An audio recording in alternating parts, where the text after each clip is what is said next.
North Korea has attempted to launch a spy satellite into space. Pyongyang confirmed the effort failed, but is already vowing to try again. Yeah, the satellite crashed in the sea near the Korean peninsula. As you can hear here, emergency alerts were triggered even though it was a botched attempt. They were in South Korea's capital city of Seoul and on the southern Japanese island of Okinawa. Ellen Kim joins us now. She is the Deputy Director of the Korea Chair at the Center for Strategic and International Studies. Ellen, welcome. Thanks for joining us.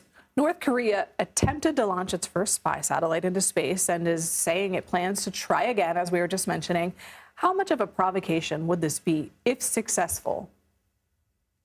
Well, it will be a major provocation, certainly. North Korea, this has been a stated goal of North Korean leaders since January 2021, that the country needs to improve its intelligence and reconnaissance capability to monitor U.S. military activity of South Korea and Japan in real time.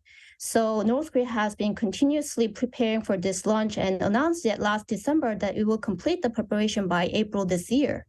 But what happened was that South Korea had a recent successful launch of its commercial satellite ahead of North Korea's planned satellite launch.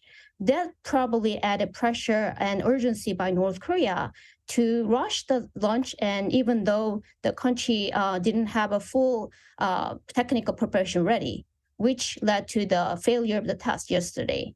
But as you said, North Korea indicated that they will try it again, which means that we'll continue to see North Korea provocation, which is a clearly violation of the existing UN sanctions. Well, Ellen, this was a rare instance where we actually heard North Korea admit a failure. Are you surprised that they did so in this case?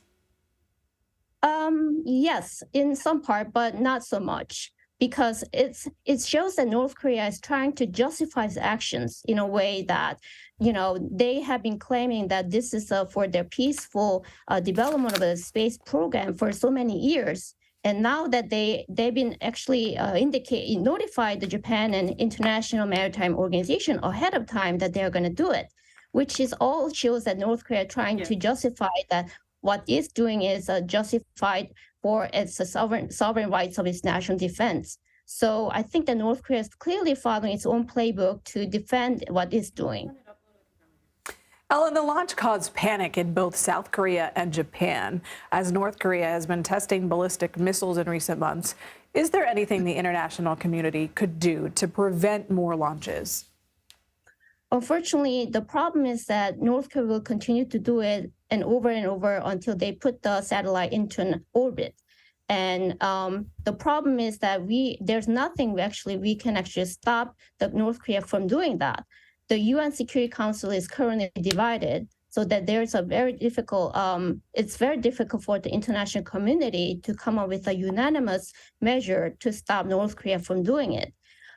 Obviously, United States and South Korea and Japan probably find a different forum to, come up with a different sanction measures to make North Korea pay price for what they are doing. But obviously, the international response or cooperation that we used to see in the past is no longer there.